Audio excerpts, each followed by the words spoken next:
One, two, three. And we are live. Hi.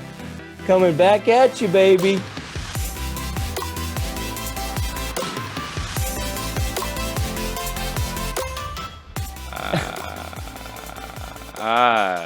There's the L.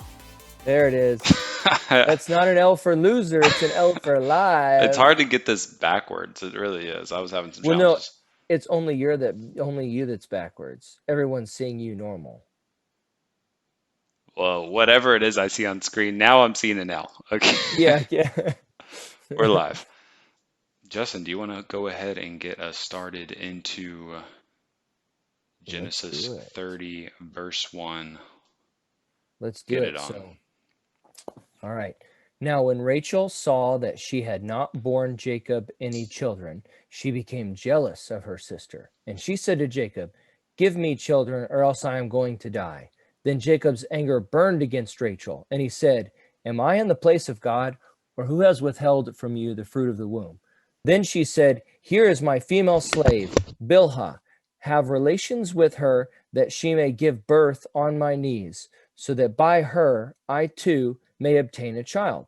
So she gave him her slave Bilhah as a wife, and Jacob had relations with her.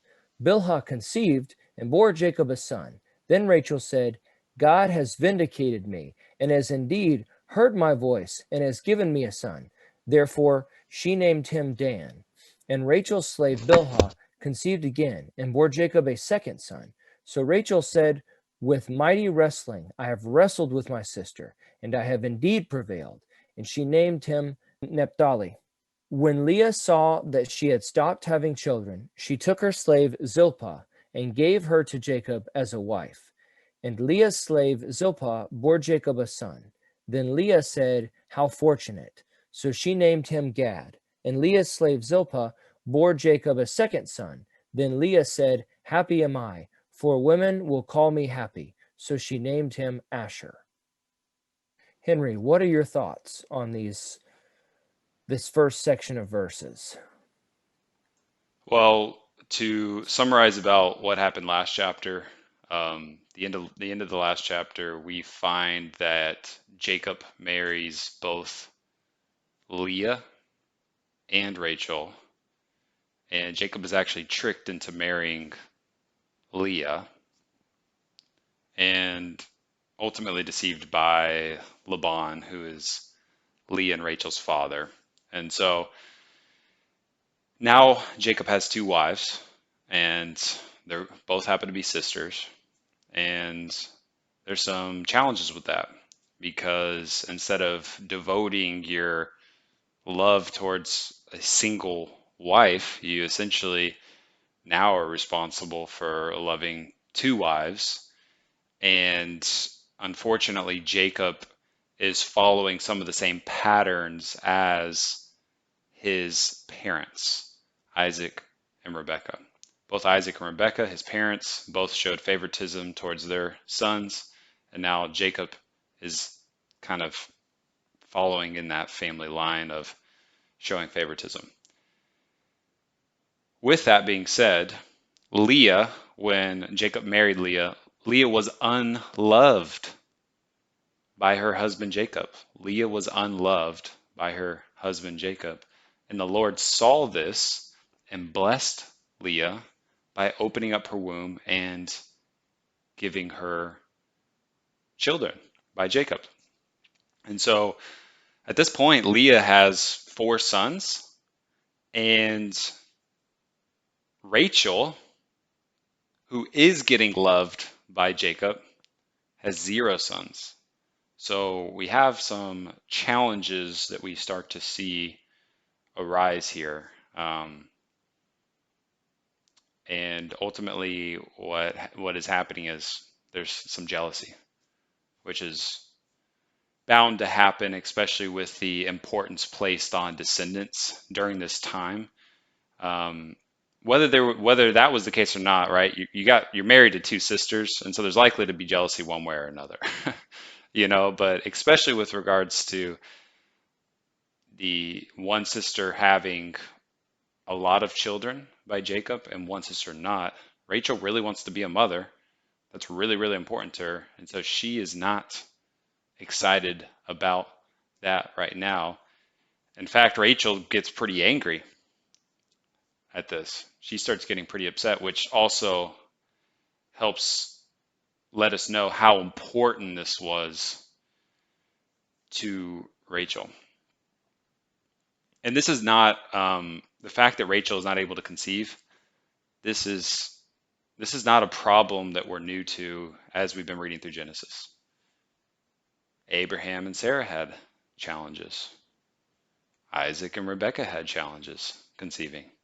And so this is not a this is not a challenge that we're really new here. And because this every single couple really, really, really wanted to have children, and Abraham and Sarah particularly, they in order to have children, they used a surrogate mother, Hagar, and ultimately to accomplish that. And now we see Rachel falling in line and following that exact same example. And as we, I'm not sure if Rachel heard the story of Abraham and Sarah, but with Abraham and Sarah, that wasn't exactly the best route and tactic to go down. That ended up causing a lot of challenges. And so this is the same path that Rachel decides to go down herself. Justin. Yes, so we see here that Rachel was desperate to have children, as Henry said, and so in that culture, it was very shameful to not have children, and so we see here in verse 3, she gave Jacob, her husband, her servant as a wife in order to have a child for him. And so that this phrase "on my knees" symbolized that the wife provided a child for her husband through a surrogate mother. So that's what that phrase means. And then we see here that the children's names have meanings that are behind the wives' experiences, right? So as it says in the text, it talks about how either Leah or Rachel named the child this because of the emotional experience or their response, and how they were feeling and what was going on in the situation. And then we see that so Rachel hadn't had any kids up to this point, so she gave Jacob, like I said, her husband, her servant, to as a wife to have kids for her, and then now Leah decided to do the same thing that Rachel did. So there's this these two sisters are struggling and kind of competing with each other within this marriage to try to have more and more kids for their husband. Yeah. I mean, if not only do you find it in two places, verse 1, Rachel saw that she had not borne Jacob any children. She became jealous of her sister. You see it there of how jealous Rachel is in verse 8. So Rachel said, "With mighty wrestling I have wrestled with my sister, and I have indeed prevailed." So I mean, this is a big time competition. So it seems between the two of them.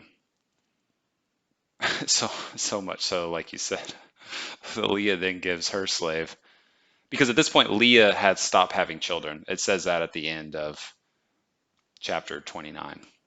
For the time being. For the time being, that is. She's going to pop some more out later. That's right. All right, verse 14. Now in the days of wheat harvest, Reuben went and found mandrake fruits in the field and brought them to his mother Leah. Then Rachel said to Leah, "Please give me some of your son's mandrakes." But she said to her, "Is it a small matter for you to take my husband? And would you take my son's mandrakes also?" So Rachel said, "Therefore he may sleep with you tonight in return for your son's mandrakes." When Jacob came in from the field in the evening, Leah went out to meet him and said, You must have relations with me, for I have indeed hired you with my son's mandrakes. So he slept with her that night. God listened to Leah, and she conceived and bore Jacob a fifth son. Then Leah said, God has given me my reward, because I gave my slave to my husband. So she named him Issachar. And Leah conceived again and bore a sixth son to Jacob. Then Leah said, God has endowed me with a good gift. Finally, my husband will acknowledge me as his wife, because I have borne him six sons. So she named him Zebulun. Afterward, she gave birth to a daughter and named her Dinah. Verse 22, then God remembered Rachel, and God listened to her and opened her womb. So she conceived and gave birth to a son and said, God has taken away my disgrace. And she named him Joseph, saying, may the Lord give me another son. Okay, so at this point in this section of verses, it appears that Jacob has been married to the two sisters for around 6 years. So Reuben, Leah's son here, is probably around 5 years old. And so he was the one picking the mandrakes, which is a plant. And so mandrakes are believed to be an aphrodisiac, but in the ancient times, they were believed to help with fertility. So we see that Leah continues to feel unloved even after all the kids, and Jacob did have other daughters other than Dinah. It's believed, but Dinah is specifically listed here because she plays a role later on in the story, in the narrative, in Genesis chapter 34. And so we see, though, finally, despite Rachel taking the mandrakes, we see that God is the one who caused Rachel to get pregnant by opening her womb. It seems to me that in verse 18, I find this particularly interesting, and this is a question that I have for you, Justin. Then Leah said, God has given me my reward because I gave my slave to my husband. So she named him Issachar. Do you do you believe this is what Leah believed in her head, or do you think this actually to be true? That God was blessing Leah for this, for what she did, or was it for some other unknown reason? So I believe that this is what's in Leah. This is Leah's perspective, and I believe that all the, like I said earlier, I think all the children's names are what the wives are feeling, are attached to the wife's emotional response to the experiences that they're having. So Leah said, God has given me my reward because I gave my slave to my husband. Yeah, I mean, I believe that this is Leah's emotional response because Leah feels so blessed. I guess in the sense that she's provided significantly more sons, or she's had significantly more sons than her sister Rachel, counting Leah herself and then also Leah's slave. Um, and so I think that she sees. Here's what I'm saying. Like, I think children are a blessing, right? And it makes sense for parents to thank God for their children. Um, and so I think it's difficult, though, to attach it sometimes to maybe a reward or something like that for this, with the specificity that Leah gives here. Yeah, I would say that I think there's a difference between, because Genesis is a historical account, Mm. just because Leah attributed a blessing from God due to one of her actions, that wasn't necessarily the case. And I think her statement here doesn't say that the Lord blessed Leah with another child because she gave her slave to Jacob to have more children. That's not what it says here. It specifically says, then Leah said, God has given me my reward because I gave my slave to my husband. This is her thought. This is in stark contrast to what verse 31 of chapter 29. Chapter 29, 31 says, now the Lord saw that Leah was unloved, and he opened her womb, but Rachel was unable to have children. It specifically says that the Lord saw that Leah was unloved, and he opened her womb. There seems to be a connection there, and it specifically brings in the reason it's specifically it's not someone thinking that the Lord was blessing him for this. It seems to indicate that God was blessing Leah because she was unloved, and it specifically says that. So I would just, there's all types of, you know, statements in the Bible by different individuals that believe they're being blessed for this or that or whatever else, and um, the Bible, God doesn't condone every action by every person in the Bible, obviously, you know. So people can make mistakes, they can say the wrong thing because this is a historical account. Just like you and me could say the wrong thing and make mistakes.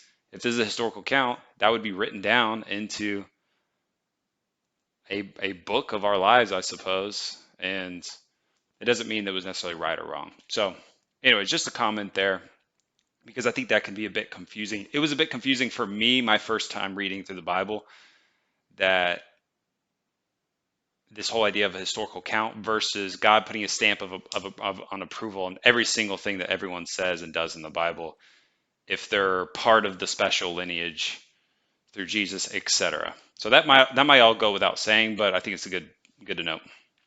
Okay, verse 25. Verse 25. Now it came about when Rachel had given birth to Joseph that Jacob said to Laban, send me away, so that I may go down to my own place and to my own country. Give me my wives and my children, for whom I have served you, and let me go, for you yourself know my service, which I have rendered you. But Laban said to him, if it pleases you at all, stay with me. I have determined by divination that the Lord has blessed me on your account. He continued, name me your wages, and I will give them. But Jacob said to him, you yourself know how I have served you and how your livestock have fared with me. For you had little before I came, and as it has increased to a multitude, and the Lord has blessed you wherever I turned. But now, when shall I provide for my own household also? So he said, what shall I give you? And Jacob said, you shall not give me anything. If you will do this one thing for me, I will again pasture and keep your flock.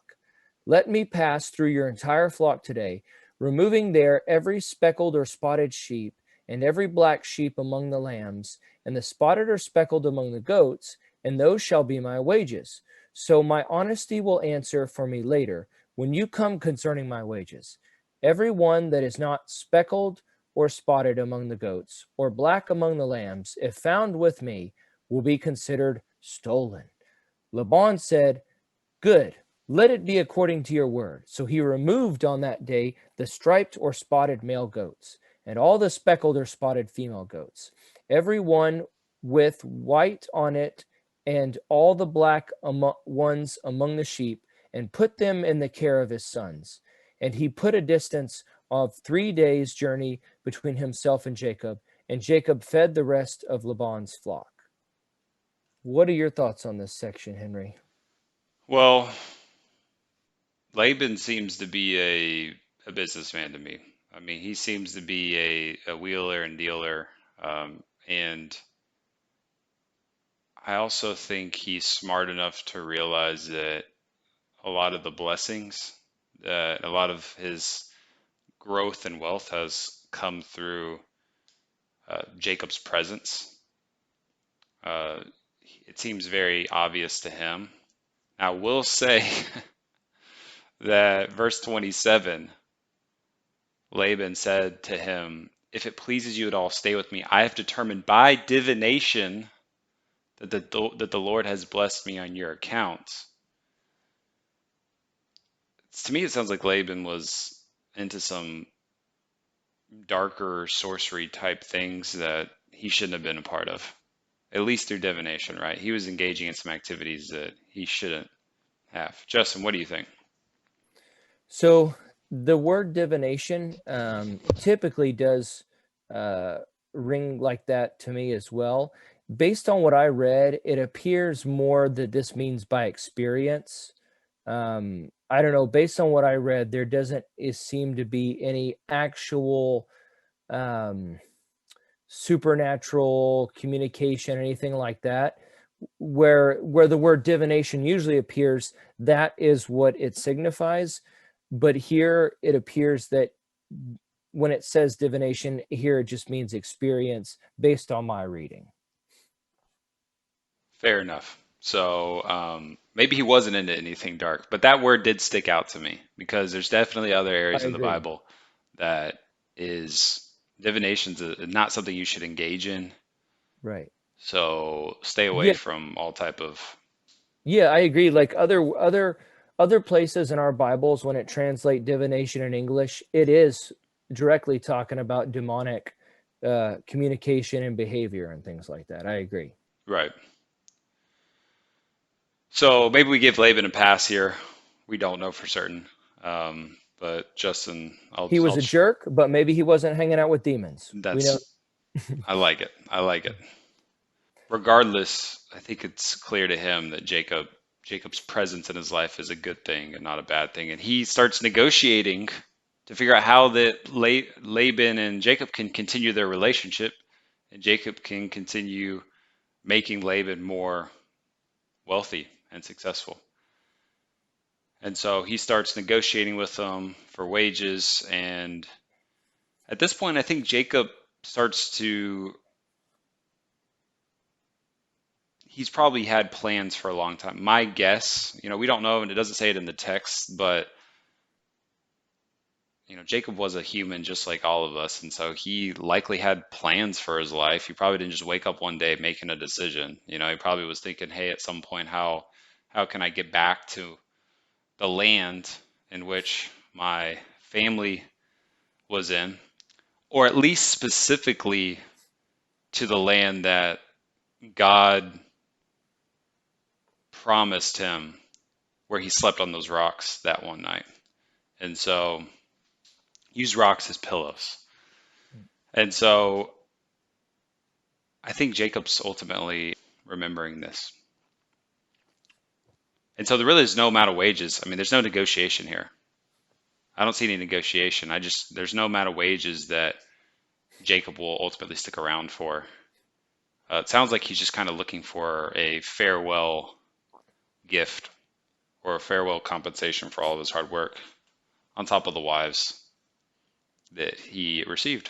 Rachel and Leah for his 14 years of hard work. Yeah, so we see here the 14 years of Jacob's labor is now concluded.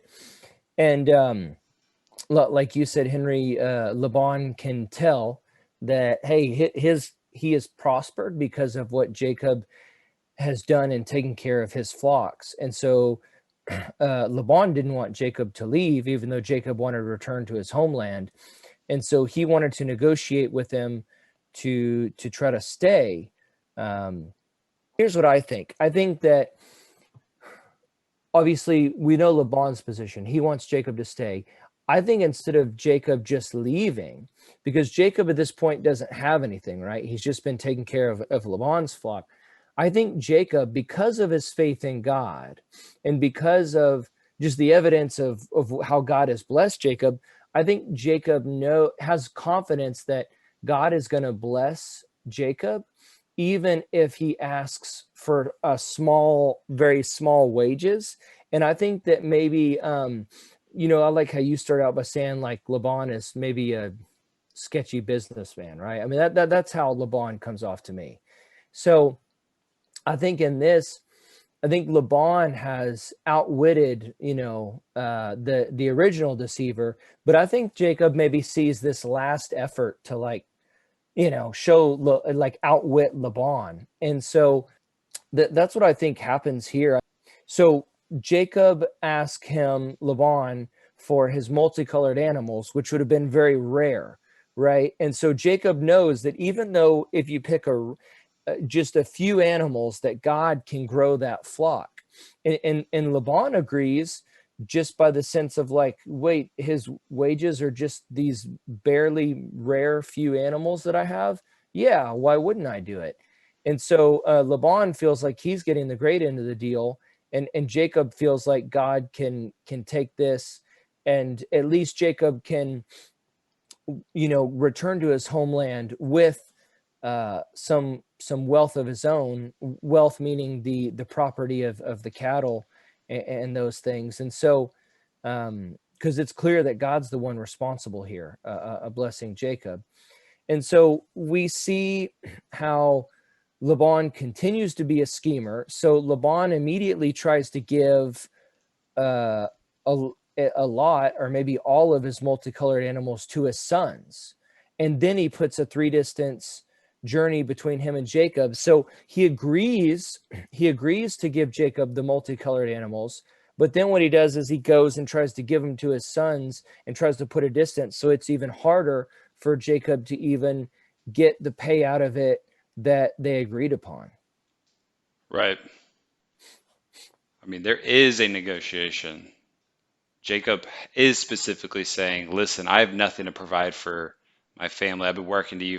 I mean, the way I see it, he's thinking, I've been working for you for the last 14 years just for these two women, and now I have nothing. And now this is like year 14. He's going into year 15. He wants to actually start getting something so he can provide for his family. I think Laban totally understands that. And he thinks he's going to get wealthy as well. Laban believes this is a good deal for him. And I think Jacob, who has spent the last 14 years learning about the breeding of these animals, knows that he's going to come out on top in this situation, which we'll read about in a little bit more in a second. But verse 33, I find it particularly interesting. So my honesty will answer for me later when you come concerning my wages. I don't know. I just find that particularly, I'm not trying to like read every little thing into this text, but to me, it's bringing up, is it bringing up something that doesn't really need to be brought up because he has the intention of doing something unethical? Maybe an example would be, you know, if I said, Justin, you let me borrow some money. And I said, dude, I'll pay you back. You don't have anything to worry about. I'm going to pay you back. And you said, okay. Just trust me. My honesty will ultimately account for this paying you back or whatever. Like maybe it's going overboard. Maybe it's bringing something that's not necessary.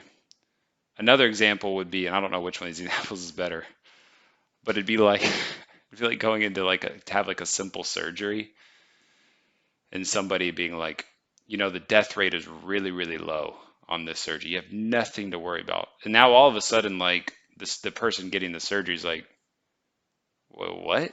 You know what I mean? Like there's death involved. Like I'm getting a tooth pulled, you know what I mean? Or whatever it is. And so I don't know. It's just because we know there's some trickery involved later on. For me, this particularly sticks out because while he's technically while he's technically true, very shortly we're going to learn that Jacob doesn't seem to be like loving his boss in this situation, or his master, if you may. Anyways, Justin, what do you think? What do you think on that? Am I reading too much into that? No, I get you. I mean, like we've established, Laban is sketchy, and I definitely think that Jacob is trying to get out of it what he can get out of it. Like Jacob wants to maximize, or he wants to benefit from Laban. I mean, I don't him and Laban don't trust each other, right? Like, I mean, I think that's clear, right? They're trying to like mutually benefit while take advantage of the other one while the other one doesn't see it. right? They're both trying to do that. Right, right. Yeah. They're both looking for a good deal. Yeah. It's like going and shopping for a car, right? The car dealer, the car salesman is trying to get as much out of you as possible, Right. and you're trying to get the best deal possible, right? Which between family, right? Like, is that do you have that same transaction with your family? Maybe between a father-in-law and a son, yeah, maybe. No, I mean that's not the way it should be, Right, right. right? But I think when you're trying to extract as much value as possible from your friends and family, you're probably don't have the best relationship, would be my guess. So, of course, now we also have to understand that Jacob already feels like he has a raw deal here, right? Laban just tricked him into working for him for free, not for free, but for two women for 14 years. Now, listen, it's Jacob's fault for the first 7 years, but is it his fault for the second 7 years? Mm, he got tricked. So it's just, listen, I think Jacob is not happy about that, and he wants some retribution. And anyways, we haven't even got to the retribution part, which is coming shortly. yeah. But I don't know. There seems that something doesn't seem right here. Okay, verse 37. All right. Then Jacob took fresh rods of poplar, almond, and plane trees, and peeled white strips in them, exposing the white that was in the rods. He set the rods which he had peeled in front of the flocks and the drinking troughs, that is, in the watering channels where the flocks came to drink. And they mated when they came to drink. So the flocks mated by the rods, and the flocks delivered striped, speckled, and spotted offering. Then Jacob separated the lambs and made the flocks face toward the striped, and all the black in the flock of Laban. And he put his own herds apart, and did not put them with Laban's flock. Moreover, whenever the stronger of the flock were mating, Jacob would place the rods in the sight of the flock in the drinking troughs, so that they would mate by the rods. But when the flock was sickly, he did not put them in. So the sickly were Laban's, and the stronger were Jacob's. So the man became exceedingly prosperous and had large flocks, and female and male servants, and camels and donkeys. Here it is, Henry. What just happened there? A lot of interesting stuff. First and foremost, this is the section where Jacob seems to be gaming the reproduction of these herds to his own benefit Mhm. in a very particular way in which he will be a big time winner and Laban will clearly be this to me seems like a zero sum game, I guess, where it's like if Jacob's a winner, someone's got to be a more of the loser. And to me, the loser in this case is Laban. A couple things I read on this. One is the all this mating by the rods and all that um, seems to be some type of superstitious belief that Jacob had, in which more of the flocks would turn out speckled or striped if they mated by these rods. And according to the research that I did, this is just superstitious because this shouldn't have resulted in these animals being having different colored furs, right? That's more of like a hereditary thing, not so much a hey, did you know drink water by these rods? Okay, so that's number one. Now I would say that that's not completely like 100% like we know for sure. Okay, so that this could have resulted in that, but based upon the scientific information we have today, this seems to be Jacob being doing something somewhat superstitious. Now, what also seems to be the case is there's a second way that Jacob seemed to have increased the growth of his spotted, speckled flock, or what's the term? Spotted and speckled? Striped and spotted. Striped and Striped, spotted. spotted, and speckled. Okay, there's a mouthful for you. So the other way is he seems to use some type of separation technique between what he deemed to be Laban's flock and his flock. And if you separate herds, there seems to be some benefit that could happen by him mating two types of animals that resulted in a spotted or speckled animal as opposed to the other way around. So that does seem to be a successful strategy that could have been implemented based upon the science we have today. Bottom line is whatever Jacob did, it worked, and it worked to me based upon my reading at the detriment of Laban. Justin. Yeah, so we see here that Jacob seems to be choosing the animals with the stronger genetics to breed with each other, so that in the long run he would have the better herd. But Jacob used the weaker animals for breeding in Laban's herd. So uh, Right. Jacob is taking the advantage. Jacob has been conned by Laban for a long time, and now Jacob is kind of taking the advantage now.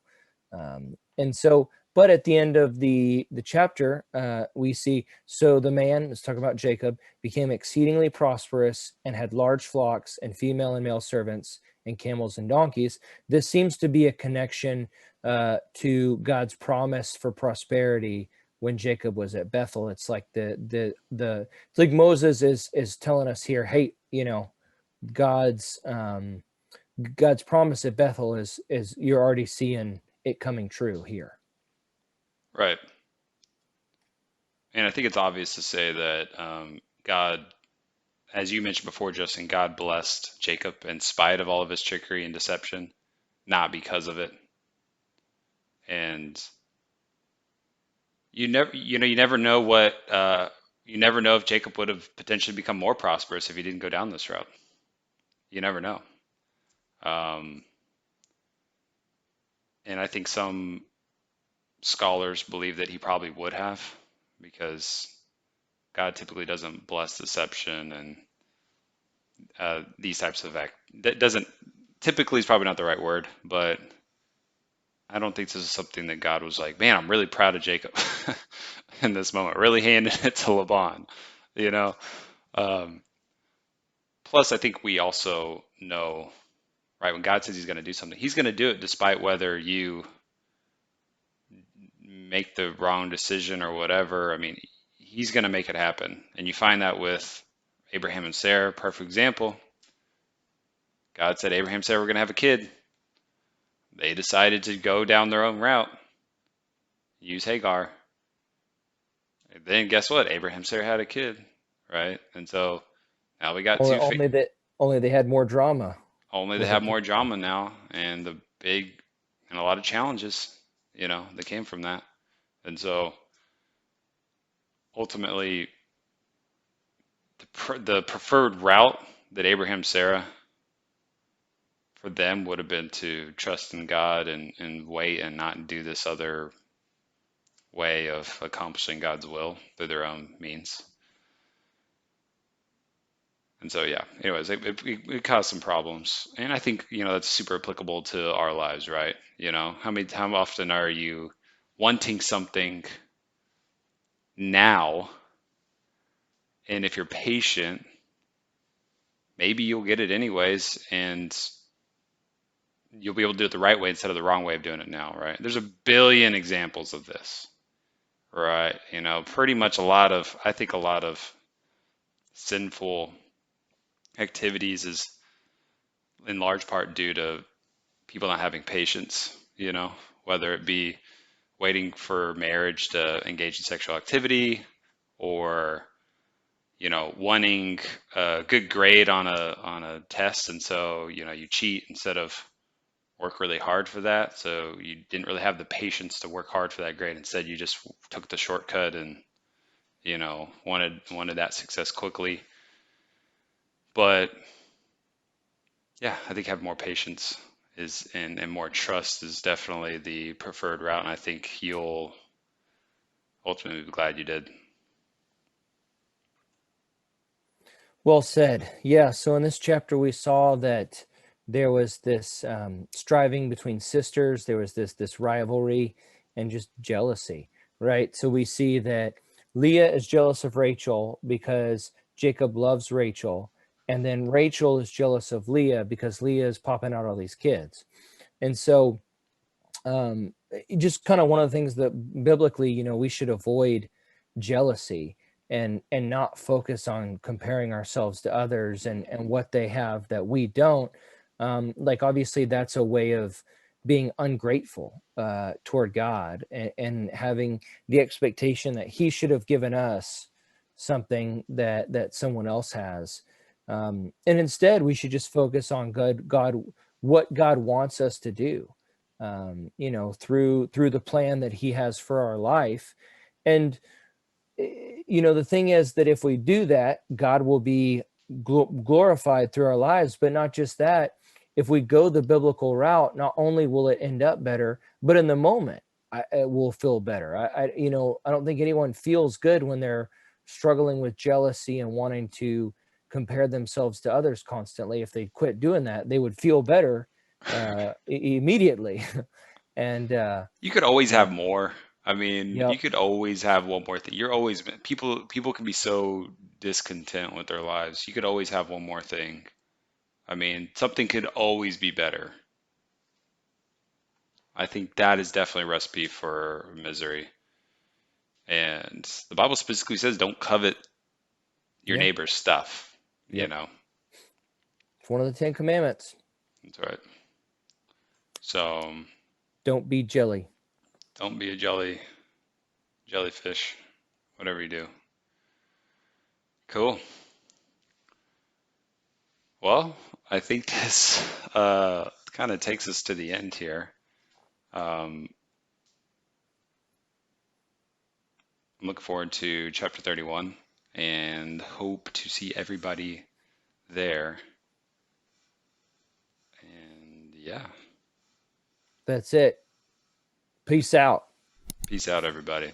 Have a great and blessed day.